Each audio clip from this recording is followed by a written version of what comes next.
চিকিৎসাটাকে ব্যবস্থা সুন্দরভাবে করবো, সেই লক্ষ্যে আমার এই পরিদর্শন। আমি অলরেডি চিটাগাং ডিভিশন গেছি, সিলেট ডিভিশন, আজকে এখানে আসলাম, এরপরে রংপুর, রাজশাহী, খুলনা, দক্ষিণবঙ্গ সব জায়গায় যাব।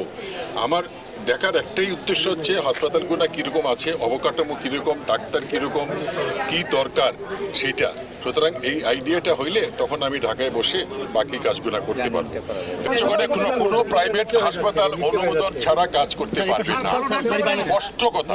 যদি তাদের অনুমোদন থাকে, যদি তাদের লাইসেন্স থাকে, তারা কাজ করতে পারবে। এবং যা যা হাসপাতালে থাকা দেওয়ার সেই ক্রাইটেরিয়া ফুলফিল না করলে যে কোনো হাসপাতাল বন্ধ করে দেওয়া হবে।